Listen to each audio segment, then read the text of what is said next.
दोस्तों, आप तस्वीरों में जो बुजुर्ग देख पा रहे हो, यह एक भोपा है और इसके द्वारा एक महिला के साथ रेप किया गया, दरिंदगी की गई और कोर्ट द्वारा अब है जो इसको उम्र कैद की सजा सुनाई गई है। दरअसल आपको बता दें कि जादू टोने की आड़ में बीमार विवाहिता महिला के साथ है जो इसके द्वारा रेप किया गया था और अब कोर्ट ने है जो सजा सुना दी है। बाड़मेर में इलाज का झांसा देकर बीमार विवाहिता से रेप के आरोपी को कोर्ट ने आजीवन कारावास की सजा सुनाई है। आरोपी तांत्रिक ने महिला को परिजनों के साथ एक वीरान जगह पर बुलाया और वहां पर जादू टोने के नाम पर अकेले में ले जाया गया और उसके बाद इसके द्वारा है जो उसको चाकू दिखाया गया और उसके बाद इसके साथ है जो रेप किया गया और दरिंदगी की गई। दरअसल आपको बता दें कि ये मामला कब दर्ज हुआ था और उसके बारे में अब कोर्ट ने है जो आके सजा सुनाई है। बता दें आपको कि धोरीमना थाने में 5 मई 2020 को एक पीड़िता 19 साल की उसने रिपोर्ट दर्ज करवाई थी। पीड़िता ने बताया था कि वह 3-4 महीने से बीमार थी, इलाज करवाने पर भी कोई फर्क नहीं पड़ा था। इस बीच परिजनों ने उसे एक भोपे के पास ले गए। भोपे के पास ले जाया गया तब कबूली निवासी लादूराम, जिसकी उम्र करीब 70 वर्ष है, हरिराम के पास ले गई, जिसने बीमार सही होने का दिलासा दिया और जादू टोना करने को कहा। एक नारियल दिया जिसे सोते समय अपने पास रखने की सलाह भी दी थी। इलाज करने 4 मई 2020 को तांत्रिक घर आया, नारियल मंगवाया और पीड़ित के पति और जेठ को बुलाकर कहा कि तुम्हारे पीर पक्ष की ओर से कोई भूत आ गया है, पीर के गांव नाड़ी और शमशान घाट में पूजा करनी पड़ेगी। तांत्रिक के कहे अनुसार उसके जो परिवार वाले थे, उसका पति और जेठ गाड़ी में बैठकर भोपे के साथ पीर के गांव नाड़ी पर पहुंच गए। भोपे ने गाड़ी चढ़कर जो खड़ी करवाई, फिर पति और जेठ को वहीं पर रुकने के लिए कहा। उसने कहा कि पूजा स्थल पर नहीं आना, अगर आए तो सब बेकार हो जाएगा। तांत्रिक नाड़ी पर अकेली पीड़िता को करीब 10 बजे लेकर गया, वहां पर चाकू की नोक पर डराया, कहा कि किसी को बताया तो जान से मार दूंगा।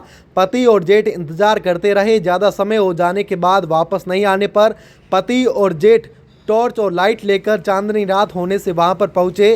तांत्रिक को रेप करते रंगे हाथों पकड़ लिया।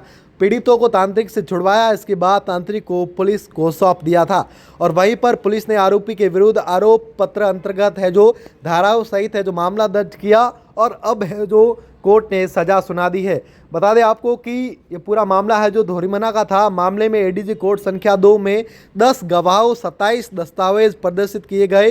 करीब 200 पन्नों की चार्जशीट पेश की गई। इसके बाद एडीजे कोर्ट संख्या 2 के न्यायाधीश पीयूष चौधरी ने आरोपी को दोषी मानते हुए उम्र कैद की सजा सुनाई है। कोर्ट ने करीब 14 माह में गवाहों दस्तावेजों को सुनने के बाद फैसला सुनाया है। अब इस बुजुर्ग को उम्र कैद की सजा भी सुनाई गई है। अब इस पूरे मामले को लेकर क्या कहना है वकील का, वह भी आप सुन लीजिए। मेरे कोर्ट में एडीजे 2, जिसमें पीठासीन अधिकारी हैं पीयूष जी चौधरी, उस न्यायालय में ये फरवरी 2024 में आया था। क्या मामला था? बलात्कार का मामला था 376(1) का। क्या उसने रिपोर्ट क्या दी थी, किस तरीके से मामला कोर्ट में गिरे हुआ था? पीड़िता ने धोरीमना थाने में रिपोर्ट दर्ज करवाई थी, जिसमें पीड़िता ने ये बताया था कि जो मुलजिम है लादूराम, उसके द्वारा मेरे साथ खोटा काम किया गया है। उस रिगार्डिंग उसने रिपोर्ट दर्ज कराई थी। दोनों के बीच में कैसे मिलना कैसे हुआ, किस वजह से पीड़िता उसके पास गई? हाँ, ऐसा हुआ था कि पीड़िता जो है उसको शारीरिक कुछ कष्ट था। वो काफ़ी लंबे समय से अस्पताल की सेवाएं ले रही थी, पर उसको कुछ अच्छे बेनिफिट्स नहीं मिल रहे थे, जिस वजह से घर वालों ने उसको कहा कि हो सकता है कि तेरे को कोई देवी देवता का कोई दोष वोश इस टाइप से कुछ हो। तो उसके ससुराल पक्ष वालों ने उसको बोला कि एक कबूली गांव है धोरीमना में, वहाँ पे एक भोपा है, वो तंत्र विद्या जानता है, तो तू है ना तंत्र विद्या से ही ठीक होगी। घर वालों के कहे अनुसार वो कबूली गांव में जाती है और उस टाइम पे जब वो वहाँ भोपे के घर के आगे, जो आरोपी है लादूराम, उसके घर के आगे एक मंदिर बना हुआ है। उस मंदिर में जब वो जाती है तो वो लादूराम से मिलती है। पीड़िता और जो आरोपी है उसमें एज ग्रुप में बहुत लंबा डिफरेंस है। पीड़िता उस समय 19 साल की है और जो आरोपी है वो 70 साल का है। जब वो उसे अपनी कष्ट पीड़ा के बारे में बताती है तो जो तांत्रिक है वो उसको कहता है कि मैं तुझे एकदम ठीक कर दूंगा। तो वो कहती है कि ठीक है, आप बताओ मुझे उसके लिए क्या करना होगा। तो तांत्रिक उसको बताता है कि मैं तुझे एक नारियल दूंगा, उस नारियल को जहाँ तू सोती है उस रूम में अपने सोने की जगह पे रख लेना, और अमावस्या यानी पूर्णिमा के टाइम पे मैं तेरे पास आऊँगा। उस समय पे एक तेरे गांव में जो तेरा पीहर है वहाँ पर एक नाडी है, उस नाडी में एक हवन कराऊंगा मैं। उस हवन से जो तेरी ये कष्ट पीड़ा है शरीर की वो पूरी तरीके से दूर हो जाएगी। जब वो उस 11 या पूर्णिमा के दिन पर पीड़िता से मिलता है, उसके घर पहुंचता है और उसको बोलता है कि अब हम हवन करने चलते हैं तेरे पीहर। वहाँ पर आके वो उस पीहर लेके जाता है। पीहर जब पीड़िता जाती है तो वो अपने पति के साथ जाती है, और वो जो आरोपी है वो उसको नाड़ी पे तैयार मिलता है। नाड़ी पे वो मतलब हवन की तैयारी वगैरह पूरी करके रखता है, और पीड़िता को कहता है कि जब तू उस नाड़ी पे आए तो इस चीज़ का ध्यान रखना कि तू अकेले ही आना। यदि तू किसी को अपने साथ लाई तो मेरा जो हवन है वो सफल नहीं हो पाएगा।